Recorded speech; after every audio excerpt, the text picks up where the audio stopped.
تو کہہ رہی ہے علم یجد کا. اب جس طرح یجد کا ہے نا، یہ کاف ضمیر مخاطبت ہے. کیا نہیں پایا تجھے یتیمن، یتیم. تو آگے بھی ہوتا فآوا کا، پھر ترجمہ صحیح تھا کہ تجھے پناہ دی. آیت تو فآوا پہ رک گئی ہے. پس پناہ دی، کس کو دی اس کا فیصلہ ابھی نہیں ہوا.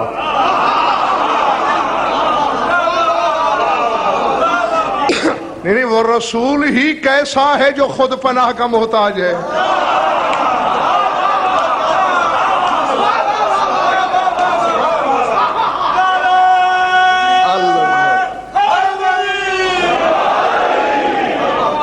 سمجھ میں آ رہی بات ہے دوستوں؟ جو روشنی کے پیچھے بیٹھے ہیں ٹھیک بیٹھے ہیں، جیتے رہو.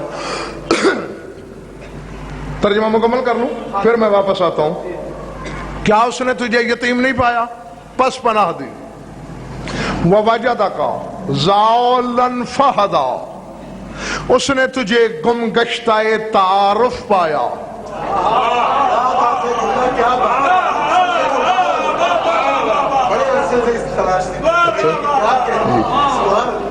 کسی کے کان پہ منہ رکھ کے تو نہیں بول رہا میں، ممبر کی بلندی پہ سپیکر کے بات کر رہا ہوں. اور اس ممبر سے لے کر نجف اشرف کے حوض علمیہ تک، شیعہ مکتب فکر اور جامعہ الازہر تک، اہل سنت کے مکتب فکر، دونوں مکتب فکر کا ضامن ڈنکے کی چوٹ پر ترجمہ کیا ہے میں نے.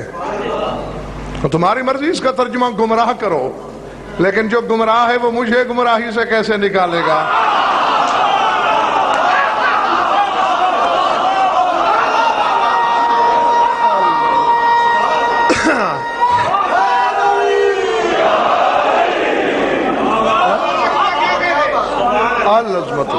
العظمت للہ. کیونکہ سورہ یونس کی ظہیر بھائی آیت ہے صاف. فرماتے ہیں افمن یہدی الی الحق احق ان یتبع ام من لا یہدی الا ان یہدی. فرمایا جو حق کی طرف ہدایت کرتا ہے وہ پیروی کا زیادہ حقدار ہے یا جو خود محتاج ہدایت ہے وہ حقدار ہے؟ تو اگر رسول ہی معاذ اللہ گمراہ تھا اور محتاج ہدایت تھا تو پھر وہ اتباع کا حقدار نہیں بنتا. چلے تو نہیں گئے ہو؟ اس نے تجھے گم گشتہ تعارف پایا، لوگ تجھے جانتے نہیں تھے، لوگوں کو تیری شان کی خبر نہ تھی، لوگوں کو تیری عزت کا علم نہ تھا. فہدا، پس اللہ نے ہدایت کی. کس کو؟ اس کا بھی ابھی فیصلہ ہونا ہے. وَوَجَدَكَ عَائِلًا فَأَغْنَىٰ، اس نے تجھے بے مال پایا پس غنی کر دیا.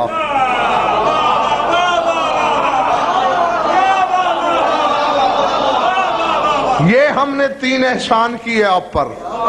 یتیم پایا، اللہ گم گشتہ تعارف پایا، ہدایت کی، بے مال مفلس دیکھا، غنی کیا. اب تینوں احسانوں کا ہمیں صلہ چاہیے. ہمارے احسان اتار دیجئے. کیا؟ فَأَمَّا الْيَتِيمَ فَلَا تَقْهَرْ، کسی یتیم کو جھڑکنا نہیں. وَأَمَّا السَّائِلَ فَلَا تَنْهَرْ، کسی سائل کو دھتکارنا نہیں. وَأَمَّا بِنِعْمَتِ رَبِّكَ فَحَدِّثْ، پس ہر وقت اپنے پروردگار کی نعمت کا ذکر کرتے رہنا.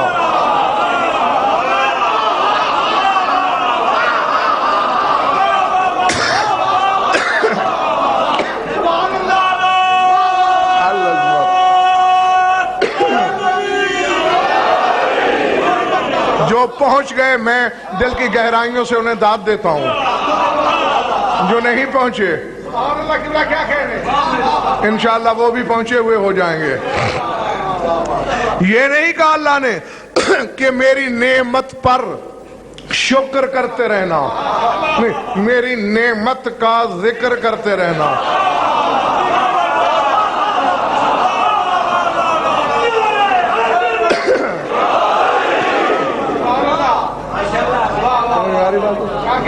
نعمت پر شکر اور ہوتا ہے، اور نعمت کا ذکر اور ہوتا ہے.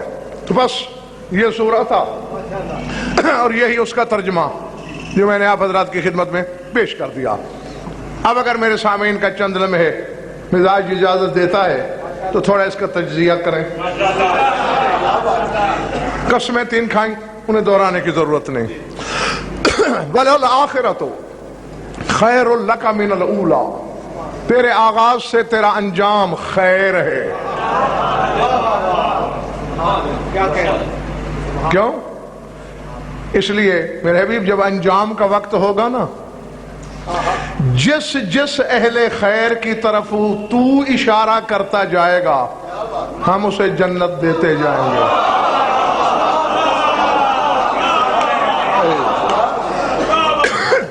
اہل خیر، جی سجدے والوں کی بات نہیں ہو رہی، نماز روزے والوں کی بات نہیں ہو رہی، خیر والوں کی بات ہو رہی ہے. جس جس کے عمل میں خیر ہوگا اس کے لیے نجات ہوگی، تیری خواہش پر، تیری سفارش پر. نہ تجھے کل چھوڑا تھا نہ آج چھوڑیں گے. اب ایسا ہے، ظہیر بھائی مجھ سے کہتے ہیں، یا ریاض ہاشمی مجھ سے کہتا ہے کہ میں آپ کو نہیں چھوڑوں گا جہاں جہاں مجلس ہے آپ کی. تو بچہ بھی سمجھ سکتا ہے کہ جہاں غضنفر مجلس پڑھے گا ظہیر زیدی اور ریاض ہاشمی وہاں ہوں گے. اب اللہ کہہ رہا ہے کہ تیرے پروردگار نے تجھے نہ چھوڑا نہ چھوڑے گا.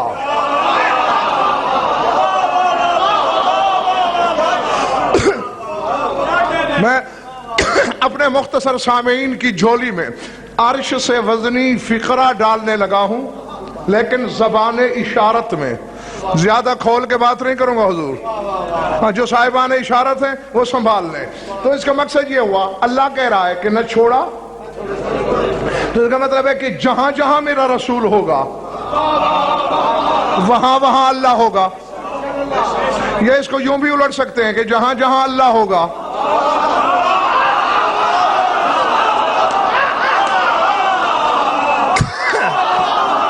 اللہ اکبر. کیونکہ باتیں دونوں طرح کی جا سکتی ہیں کہ جہاں غضنفر وہاں ظہیر زیدی، تو یوں بھی تو کہہ سکتے ہو جہاں ظہیر زیدی وہاں غضنفر، تو جہاں نبی وہیں جلی، جہاں جلی. اب اللہ کی سرحد مسلمانوں تم خود بنا لینا کہ اللہ کہاں ہے.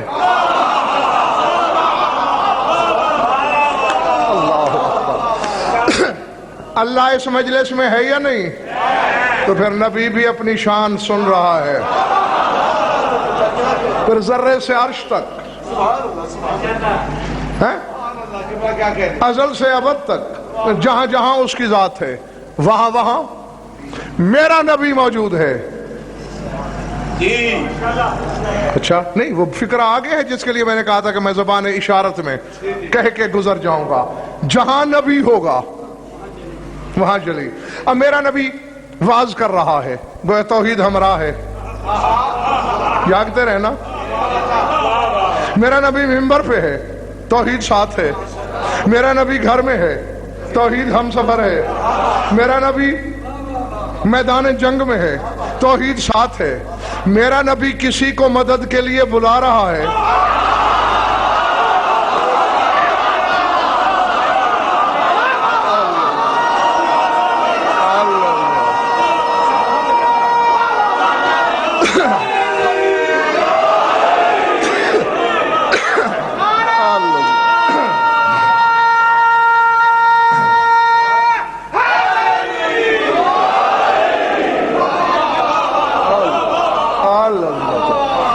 تو گویا صرف زبان رسالت نے اسے نہیں بلایا، زبان بے زبانی سے اس نے بھی ساتھ بلایا. ہمت پیدا ہو گئی ہے، ہمت پیدا ہو گئی ہے مجھے زبان اشارت میں ایک دوسرا فکرہ بھی کہنے کی. اگر میرا نبی کسی کے استقبال کے لیے کسی کی رکاب تھام رہا ہے،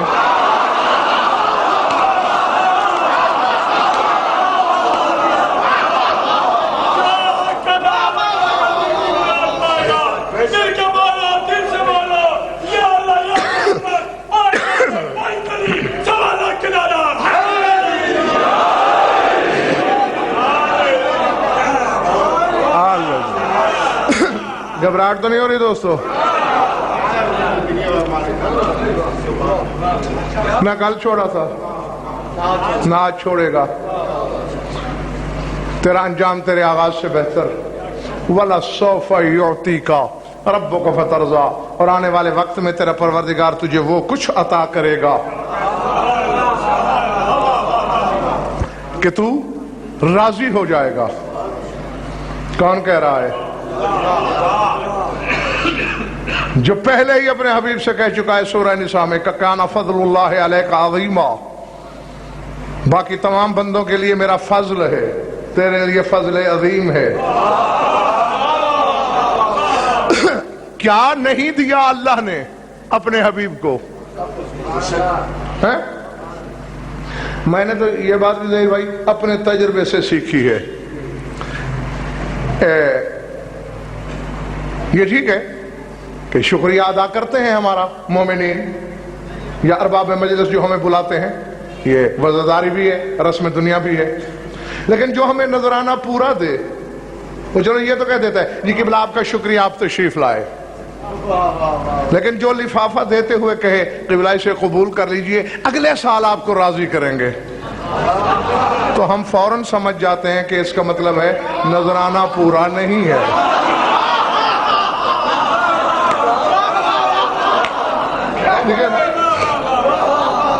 جیتے رہو، یعنی بچہ بھی سوچے تو یہ بات سمجھ میں آتی ہے جی اگلے سال جب آپ آئیں گے پھر راضی کریں گے، اس کا مطلب ہے کہ دینے والا جو دے رہا ہے اس پہ وہ مطمئن بھی نہیں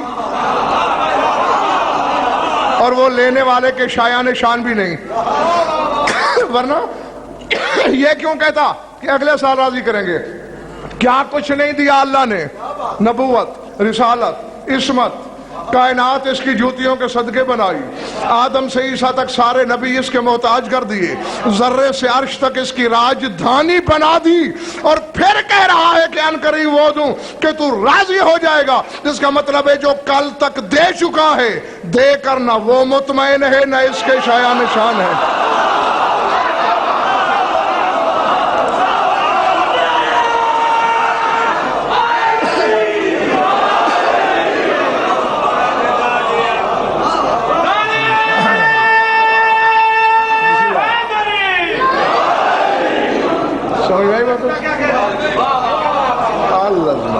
ٹھیک، نہ بے دل مطمئن ہے اور نہ ہی لینے والے کے شایان شان ہے، ورنہ یہ کہنے کی کوئی توقع نہیں بنتی کہ آپ کو راضی کیا جائے گا۔ ہاں اس پر بحث نہیں کہ وہ کس حقیقت کی طرف اشارہ ہے، بل یہیں سے اندازہ کر لو، ظرف چھلک تو نہیں جائیں گے۔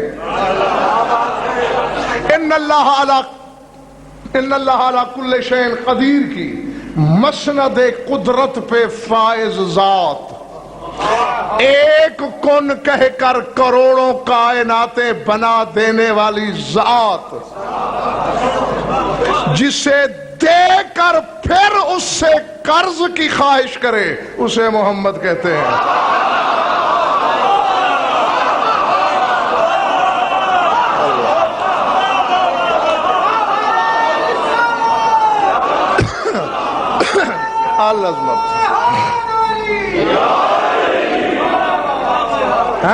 یا آسان لفظوں میں، کیونکہ بعض شعروں پہ سوالیہ نشان ہے، 70% سمجھ گئے ہیں بلکہ 75%، 25% کے چہروں پہ سوالیہ ہے۔ یہ کیا کہا ہے بھئی؟ میں نے آسان لفظوں میں یہ کہا ہے۔ اب جیسا کہ مجھے اگر کسی صاحب مجلس نے کہا جی اگلے سال، اس کا مطلب ہے کہ میرا قرض نکلتا ہے اس پر، میرا کچھ دینا ہے اس نے، تو بس میں کہنا یہ چاہ رہا ہوں میرے شیعہ سنی دوستو کہ جس کا اللہ مقروض ہو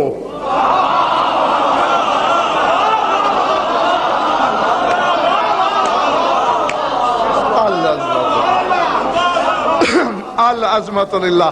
سمجھ میں آ رہی ہے بات یا نہیں؟ جی اور اس فکرے کو بھولنا نہیں، کیونکہ اگر وقت میری طبیعت اور آپ کے مزاج نے ساتھ دیا تو آگے چل کر پھر میں نے اسی جملے کے ساتھ ایک اور جملہ کہنا ہے۔ خدا جس کا مقروض ہے، خدا پر جس کا بقایا نکلتا ہے،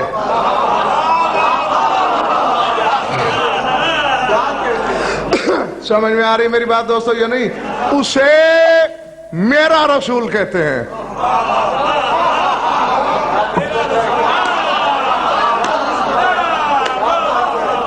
سمجھ میں آ رہی ہے بات یا نہیں؟ چلیے چلیے میں ابھی اب ظہیر بھائی کیا کیا جائے؟ ہاشمی لاکھ عاقل رضا کوشش کروں علی سے دامن بچا کے چلنے کی،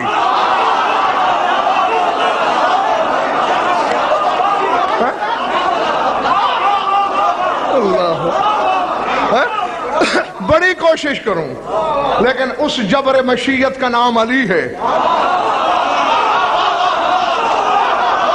جو پھر موت کی طرح گھیر کے سامنے آ جائے۔ اللہ پہ جس کا قرض نکلتا ہو اسے محمد کہتے ہیں، اور رسول پہ جس کا قرض نکلتا ہو اسے علی کہتے ہیں۔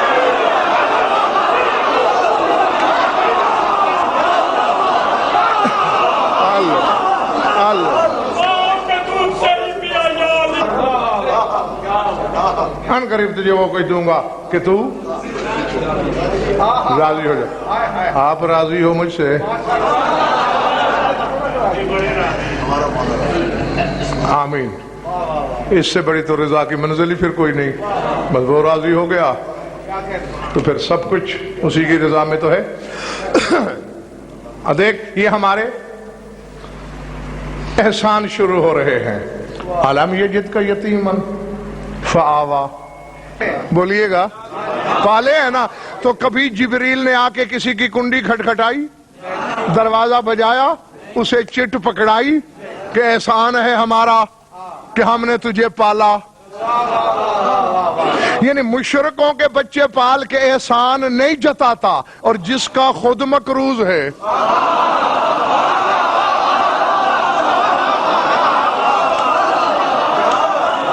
اللہ اس پہ احسان لگا رہا ہے کہ تو یتیم تھا، ہم نے تجھے پالا، ہم نے تجھے بنا دی۔ سر اٹھاؤ، وہی بات آ گئی نا جو میں نے 2 دن پہلے وہاں پانڈو اسٹریٹ میں کہی تھی کہ جو ترجمہ استاد نے پڑھا دیا ہے بس لکیر کے فقیر ہی رہنا ہے ساری زندگی۔ آؤ، لغت تو لغت ہی ہوتا ہے، نہ وہ شیعہ ہوتا ہے نہ سنی ہوتا ہے۔ چیلنج ہے میرا لغت عرب کو، کائنات عالم کے علماء لغت کو جمع کرو، یتم کا مادہ نکالو اور وہاں سے یتیم کی معنی پڑھو، 2 معنی لکھے ہوئے نظر آئیں گے۔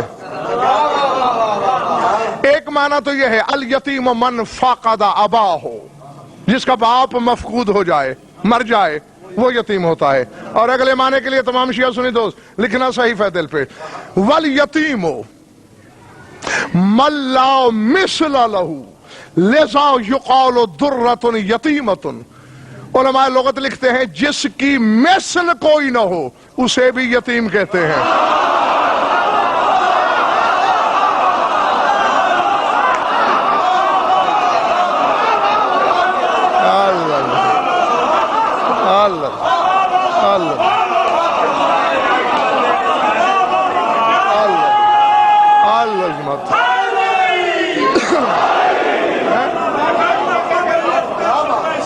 سمجھ میں آئی بات ہو؟ جی جی جی، جس کی مثل کوئی نہ ہو۔ اور آگے فرماتے ہیں لذا یقال درۃ یتیمۃ، علماء لغت کہتے ہیں اسی لیے تو وہ موتی کہ جس کی قیمت کوئی صراف نہ لگا سکے اسے عربی میں در یتیم کہتے ہیں۔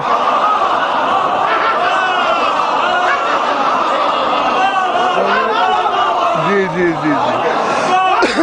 اور آؤ تفسیر صافی سے لے کر تفسیر قمی تک، یہ جو میں نے نام لیے ہیں مذہب اہل بیت کی تمام تفسیریں پکار کے کہہ رہی ہیں۔ جب قرآن کے وارثوں سے پوچھا گیا، ان کی تفسیریں پڑھی گئیں کہ کیا کہہ رہا ہے اللہ، تو فرمایا کہ علم یجد کا یتیمن اے فردن لا مثل لک فی المخلوقین فآوی الناس الیک۔ معصوم فرماتے ہیں اللہ نے کہا یہ ہے اپنے حبیب سے کہ ہم نے تجھے یتیم یعنی بے مثال پایا، تجھ جیسا کوئی نہیں تھا، اس لیے کائنات کو تیری پناہ میں دے دیا۔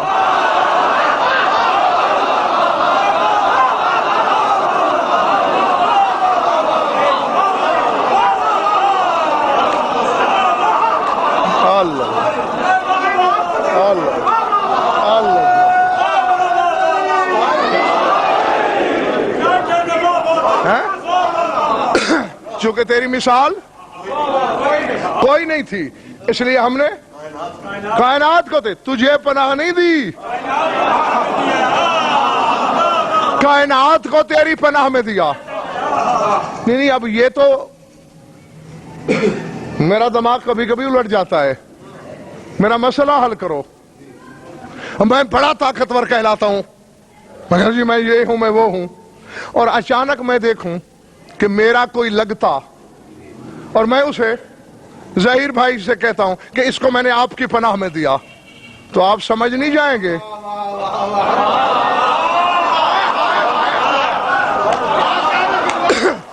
او اللہ سے مدد مانگنے والوں اور غیر اللہ کی مدد کو شرک سمجھنے والوں، او اللہ اور غیر اللہ کا فیصلہ کر رہی ہے یہ آیت۔ اللہ کہہ رہا ہے میں نے اپنی مخلوق تیری پناہ میں دی، جو اپنی خدائی اس کی پناہ میں دے رہا ہے۔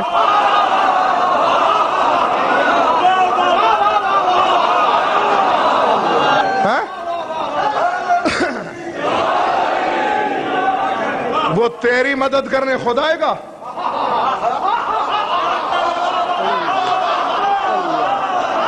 اللہ تیرا بستر بھی میرے ذمہ، تیری ایک ایک چیز کا میں ضامن ہوں۔ اور زمین پہ بیٹھ کر دشت تحقیق میں مقام رسالت پہ ٹامک ٹوئیاں مارنے والے، اللہ تو اپنی خدائی کو اپنے حبیب کی پناہ میں دے چکا ہے، اب تیرا جو جو بھی ہے وہ اس کے ذمہ ہے۔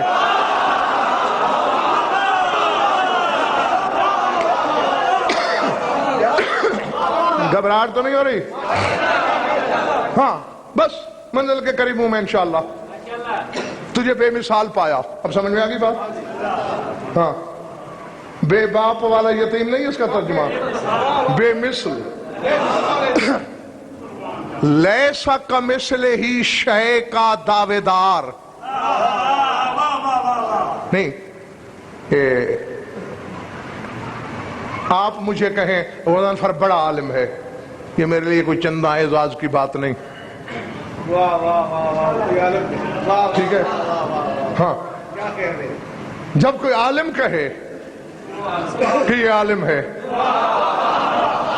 پھر یہ اعزاز ہے۔ جو خود کہتا ہے کہ میری مثل کوئی نہیں، وہ کہہ رہا ہے تو بے مثل ہے۔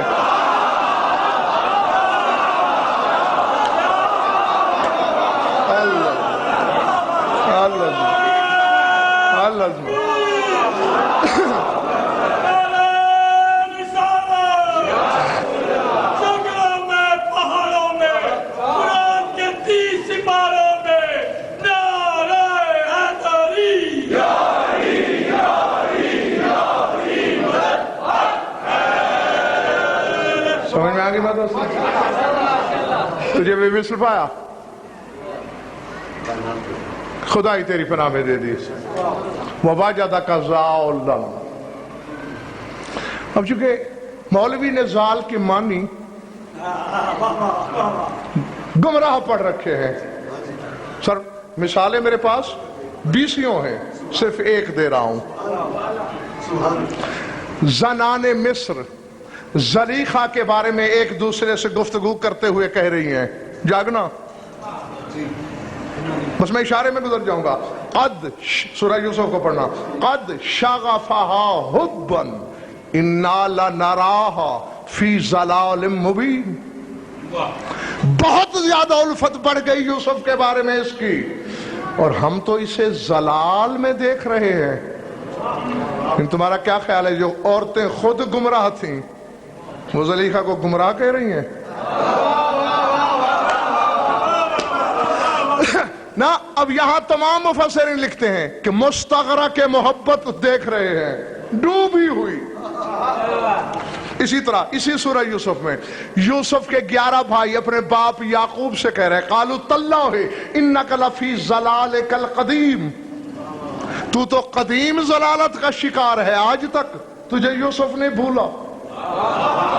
کیا مطلب ہے؟ نعوذ باللہ اپنے نبی باپ کو گمراہ کہہ رہے ہیں۔ یہاں بھی تمام مفسرین نے لکھا ہے کہ تیرا تو آج بھی وہی حال ہے، تو اسی طرح ڈوبا ہوا ہے یوسف کی محبت میں جیسا پہلے تھا۔ اور ہدایت کے بھی 2 معنی ہیں، اراۃ الطریق و ایصال الی المطلوب، راستہ دکھانا، مطلوب تک پہنچانا۔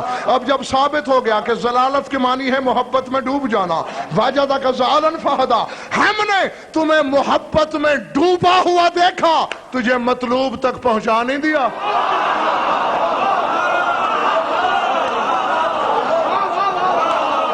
اللہ جی سمجھ میں آئی بات؟ تمہیں مقام عودنا پہ بلا کر خالق سے ملا دیا۔ وَوَجَدَكَ عَائِلًا فَأَغْنَىٰ، تجھے بے مال پایا، غنی کر دیا۔ اور یہاں ظہیر بھائی 73 کے 73 فرقے کے مفسرین نے لکھا اے اغناک بمال خدیجۃ الکبریٰ، کہ اللہ نے تجھے خدیجہ کے مال سے غنی کر دیا۔ پھر چکر آ گیا ہے، مال کس کا؟ اور اللہ کیا کہہ رہا ہے؟ میں نے غنی کیا۔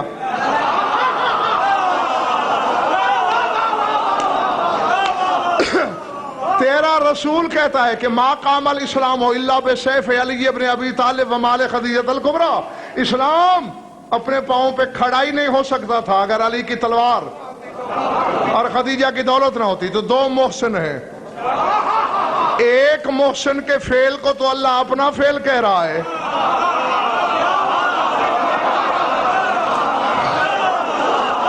سمجھ میں آ رہی بات؟ یعنی خدیجہ کا فعل تو رسول کے لیے ہو تو اللہ کہتا ہے میرا فعل، اور علی کا فعل مومن کے لیے ہو تو اللہ کا فعل کیوں نہیں بھائی؟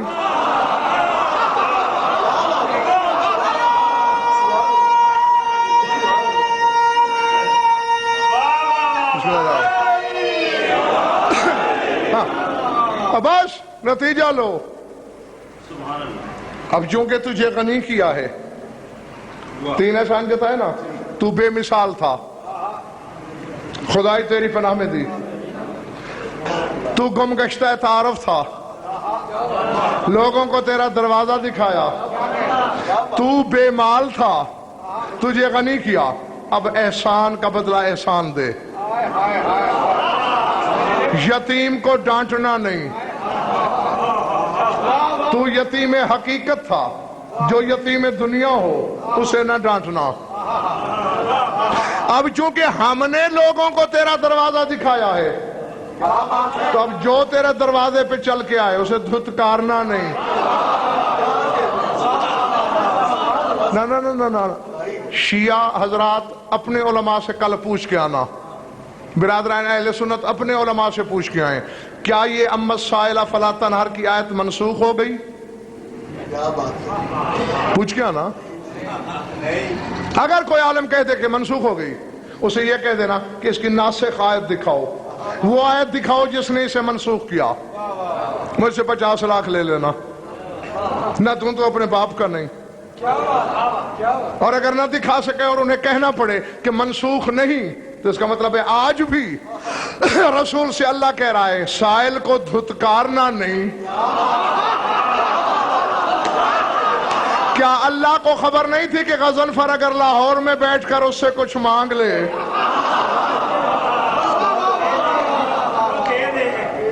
اگر نہیں دے سکتا تو اما سائلہ فلا تنہر کا مقصد فوت۔ اور چونکہ تو بے مال تھا، تجھے غنی کیا، اس کا صلہ چاہیے ہمیں کیا؟ اما بنعمت ربک فحدث، ہر وقت اپنے رب کی نعمت کا ذکر کرنا۔ اب وقت ہے نہیں کہ میں شرح میں پڑھوں۔ جب ظہیر بھائی میں نے تفاسیر اہل بیت کو پڑھا، کسی رسول کی عزت و عظمت کی قسم لفظ یہ نظر آئے کہ اے حدثہم بفضائل علی ابن ابی طالب، اللہ کہہ رہا ہے میری نعمت کا نام ہے علی، ہر وقت علی کے فضائل پڑھنا۔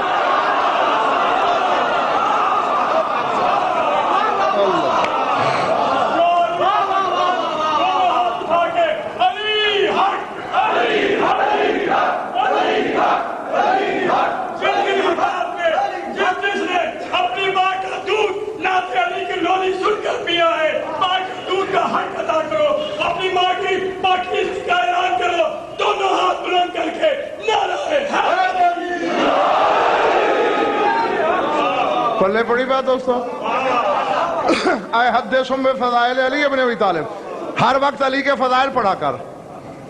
سبحان اللہ. جہاں داد ملی ہے وہاں حیرت بھی ہے. بھائی اس میں ایک مسئلہ ہے، فقہ کا مسئلہ ہے. جی اب مثلا میرا ملازم کیوں نہ ہو، حالانکہ وہ تنخواہ مجھ سے لیتا ہے، اس کی ہر ضرورت پوری میں کرتا ہوں، وہ مجھے دعوت دے دیتا ہے، اے قبلہ کل کھانا میرے گھر کھائیے، میرے دیے ہوئے پیسوں سے اس نے پکایا. شریعت کہتی ہے جب تک میں اس کے حق میں دعائے خیر نہ کروں میرا کھایا پیا حلال نہیں.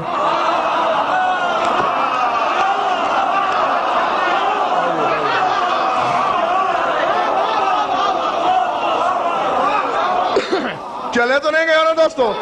حالانکہ وہ نوکر میں مالک، وہ محکوم میں اس کا آقا، پیسے بھی میرے دیے ہوئے، لیکن شریعت کہتی ہے اب چونکہ اس کے ہو گئے ہیں، اب اگر اس کے لیے دعا نہیں مانگے گا تیرا کھایا پیا حلال نہیں. تو اللہ کہہ رہا ہے میرے حبیب ہم نے تمہیں غنی کیا اور رزق اگتا ہے تراب سے.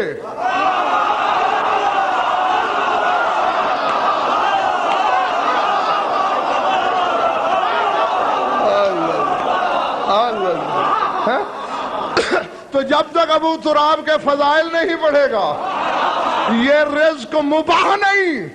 اب مجھے نہیں پتا کہ کس کمبخت کا کلیجہ پھٹ جائے گا اور کس کے چہرے پہ بہار آئے گی، اور رزق کھا کر جب تک علی کا مولا علی کے فضائل نہ پڑھے اس کے لیے رزق حلال نہیں. اور اگر تو علی کے فضائل نہ پڑھے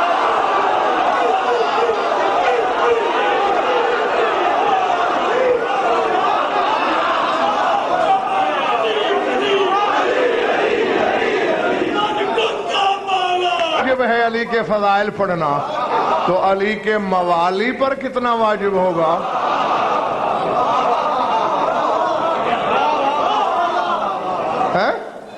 جی نمک حلال بن، نمک حرامی نہ کر، ورنہ کھایا پیا حلال نہیں ہوگا. چونکہ تو نمک حلال کر نہیں رہا، غذا حلال نہیں رہی، غذا سے ہی نطفہ بنتا ہے.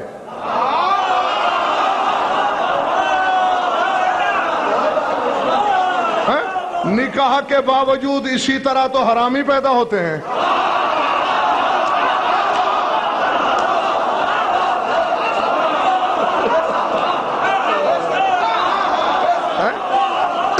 جی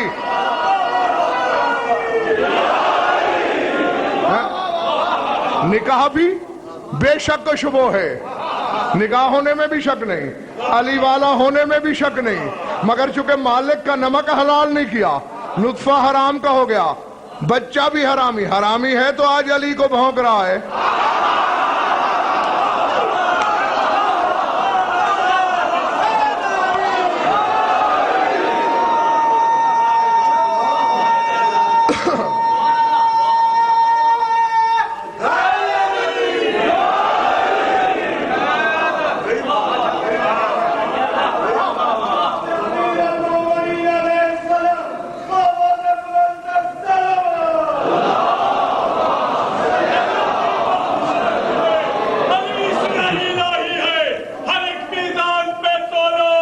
لطف آیا یا وقت ضائع ہوا؟ جیتے رہو، خوش رہو، آباد رہو، مولا تمہاری عبادت قبول فرمائے. یہ بھی حقیقت قاہرہ ہے. جس طرح علی کے اعتراف فضیلت کے بغیر نمک حلال نہیں ہوتا، اگر 4 آنسو نہ نکلیں گناہوں کا داغ نہیں دھل سکتا. العظمت للہ. میں نے کوئی طویل عریض نہیں پڑھنا، ایک حد 2 جملے کہہ کر میں آپ سے اجازت چاہ رہا ہوں. میں یہی سوچ کے سن لینا، وہ نعمت ہے سلطان کربلا کا غم کہ جو جتنا روئے، جتنا بھی رو لے، نہ دل بھرتا ہے. تیرا چوتھا امام 1-2 دن نہیں رویا، مسلسل 40 سال رویا. پانی نہیں رویا، لہو رویا. قطروں کے حساب سے نہیں، پرنالوں کے حساب سے رویا۔ العظمت للہ۔ جس کے سینے میں پتھر کا ٹکڑا نہیں، گوشت کا دل ہے، اور رونے کی نیت لے کے بیٹھا ہے، میرا فکرہ سمجھ لے، قبر میں بھی ماتم کرتا رہے گا۔ پرنالوں کی صورت رویا، کیونکہ 3 لفظ ناسور بن گئے تھے سجاد کی زندگی میں۔ ایک لفظ تھا جوانی،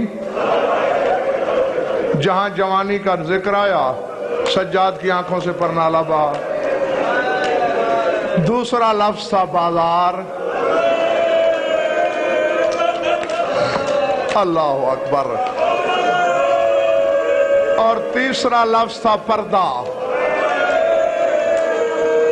جوانی، بازار، پردہ۔ دعائیں میری کہ اس غم میں رونے والی آنکھیں کبھی کسی غم میں نہ روئیں۔ پڑھ لو کتابیں۔ ابن منذر مدائن سے مدینے آیا اپنے مولا کو پرسہ دینے کے لیے، حالات سفر پوچھنے کے لیے۔ محلہ بنی ہاشم کے موڑ سے گزرتے ہوئے پرنالے سے خون گرا، ابن منذر کے دامن پہ آیا، دامن تھام کے حیرت زدہ کھڑا ہے۔ اللہ جانے مدینے کے لوگوں کو کیا ہو گیا ہے، جانور چھتوں پہ ذبح کرتے ہیں؟ میں نمازی آدمی ہوں، میرے کپڑے مشکوک ہو گئے، نماز کیسے پڑھوں گا؟ جناب باقر نے دامن ابا کو جھٹک کے کہا توبہ کر توبہ، تیرے کپڑے نماز کے لائق ہی آج ہوئے ہیں۔ یہ جانور کا لہو نہیں، بیمار کربلا کی آنکھوں کا خون۔ مولا جلدی پردہ کرا، میں اپنے امام سے کوئی بات کرنا چاہتا ہوں۔ پردہ ہوا، سامنے آیا، خون رو رو کے اتنا کمزور ہو چکا تھا سجاد، ہوا میں میرے مولا کا بدن رک نہیں سکتا تھا، جیسے نازک شاخ ہوا میں لہراتی رہتی ہے، بدن لہرا رہا ہے۔ قدموں پہ سر مارا، اپنے اوپر رحم نہیں آتا، اپنے بابا کے شیعوں پہ رحم کھاؤ۔ کیا کروں؟ تھوڑا رویا کرو۔ خون اچھلا، کہا ابن منذر کہا تو نے ٹھیک ہے، لیکن ایک بات تو بتا۔ کیا مولا؟ کوئی غیرت مند بیٹا کھڑا دیکھ رہا ہو اور کوئی شخص اس کے سامنے اس کی ماں کے سر سے برقع اتار لے، بتاؤ اس غیرت مند کو کیا کرنا چاہیے؟ مولا اسے مر جانا چاہیے۔ فرمایا پھر مجھ سے پوچھتے کیوں نہیں، میں شام میں مر کیوں نہیں گیا؟ میں شام سے زندہ واپس کیسے آ گیا؟ وَسَيَعْلَمُ الَّذِينَ ظَلَمُوا أَيَّ مُنْقَلِبٍ يَنْقَلِبُونَ عَلَىٰ لَعْنَةِ اللَّهِ عَلَى الْقَوْمِ